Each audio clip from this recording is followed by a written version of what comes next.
You hang suspended over the Caribbean waves, one hand desperately gripping a fraying rope, the other reaching for nothing but salt-soaked air.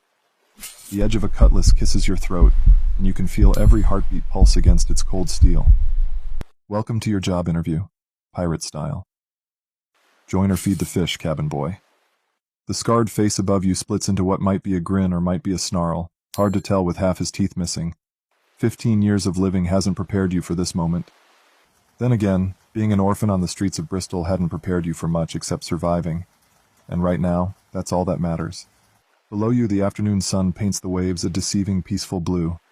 The merchant ship you'd called home for the past year gently rocks beside the massive pirate vessel that caught her, like a Minecraft villager facing a creeper. You know exactly how this ends. The screams from the main deck have mostly stopped now. Funny how quickly surrender happens when there's a blade at your throat and your captor looks like he flosses with barbed wire. Your potential new employer is getting impatient. Tick-tock, boy. Fish ain't got all day.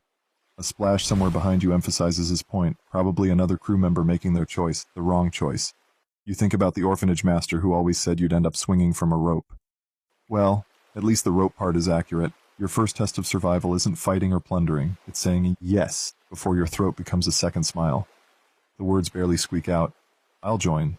The cutlass disappears, replaced by a rough hand yanking you back onto solid deck. Welcome to the Black Barrel's crew, your new captain announces with all the warmth of a hungry shark. You've got one day to prove you're worth more alive than dead. How's that for your first hour in piracy? No time to celebrate, though. You've got 24 hours to learn tasks that most sailors take years to master. Your hands are shaking, but they better steady quick. There's rigging to climb, knots to tie, and 100 ways to die if you mess up either. Make that 101. Welcome to your crash course in piracy. First lesson, everything on a pirate ship is trying to kill you. The ropes, the sails, the crew, even the splinters. Your hands look like you've been arm wrestling with a porcupine, and that's just from your first hour of training. Up the mainmast, fresh meat. Your new supervisor is a one-eyed brute they call Patch. Real creative, these pirates. The mainmast stretches up like a tower, swaying with each wave. Fun fact, falling from that height doesn't just kill you, it gives the sharks a pre-tenderized meal. But here's the thing about growing up on the streets. You learned early that surviving means adapting fast. And that's why we don't climb after rum hour, Patch grunts, not even bothering to look overboard. By sunset, you're scrambling through the rigging like you were born to it, making mental notes of which ropes look more trustworthy than your new crewmates. The months blur together like rum and seawater. You've graduated from powder monkey to proper crew member, which means more responsibilities and more creative ways to die. The crew stopped betting on when you'll get killed. Now they're betting on how. Your odds are split between swallowed by storm and stabbed over stolen rum. You never understood why everyone was so afraid of scurvy, until old Pete tried to tell you a joke one morning. Why'd the pirate skip church? He grins, his bleeding gums turning his smile into something from a nightmare. The punchline is lost forever as his remaining teeth stage a mass exodus, abandoning ship like rats from a sinking vessel. You stare at his soup, now featuring a disturbing new garnish. Well, old Pete mumbles through his newly spacious mouth, at least I won't need to floss anymore. After that, you become the ship's most enthusiastic orange eater. Nothing motivates a healthy diet quite like watching someone's teeth retire early. The crew found old Pete's dental disaster hilarious, of course. Pirates have a twisted sense of humor about everything, especially each other's misfortunes. That's just how things work here, where politics flow as freely as alcohol. Every crew member has alliances, grudges, and secrets. Your street-smart instincts serve you well here. You know when to speak, when to stay quiet, and most importantly, when to pretend you're too busy cleaning the cannon to hear anything incriminating. Nature decides to test your newfound confidence with your first major storm. The sky turns black as pitch, waves tall as church steeples crash over the deck. Secure that sail before we capsize. Captain's orders boom over the howling wind. You're already moving, scaling the rigging like a spider on rum. Something's changed. You're not that terrified cabin boy anymore. You're a pirate who's learned to dance with death and occasionally step on its toes. Your quick thinking saves not just the sail but 3 crew members, though unfortunately, not the guy who thought holding onto the anchor chain was a good idea. Well, that's one way to visit Davy Jones, you mutter, helping another sailor to safety. That night, as the storm calms, you're invited to share rum with the veteran crew. It tastes suspiciously like bilge water, but you've never had a sweeter victory. Your reputation grows with each passing adventure. You're known for being clever, quick with both rope and wit, and surprisingly good at not dying, a valuable skill in this line of work. Your first real command comes during a raid on a Dutch merchant vessel. The captain's either testing your potential or running out of options. Hard to tell with his poker face. Either way, you're suddenly in charge of a boarding party, and everyone's waiting to see if leadership suits you better than that stolen officer's coat you're wearing. Spoiler, at least the coat fits. Your plan is brilliantly desperate. While the main crew creates a distraction at the bow, you lead your team up the stern using grappling hooks and pure audacity. But when one trigger-happy pirate turns your stealthy raid into a gunpowder party, you improvise.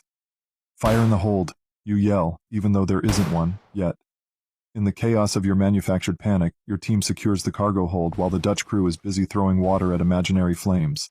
The captain calls it unconventional tactics. Patch just calls it crazy enough to work. Then comes the fever that sweeps through the crew like a ghost. With half the crew delirious and the other half close to mutiny, you keep the ship running through equal parts medicine, threats, and creative lying about how close you are to the next port. 3 days to land, you tell them on Monday. 3 days, you repeat on Wednesday. Still 3 days, you insist on Friday.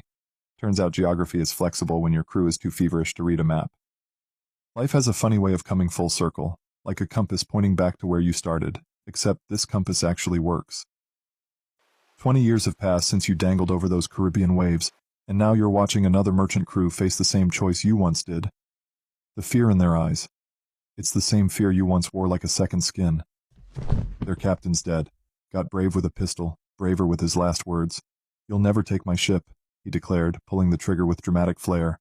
Turns out checking if your pistol is loaded should come before the dramatic one-liners. His crew, though, they've got that hungry look, the desperate one, the nothing-left-to-lose sparkle that makes veterans like you nervous. But you remember being that scared cabin boy, so you argue for mercy. "Give them a chance," you tell your captain. He agrees, probably because you saved his life in that nasty business with the Portuguese last month.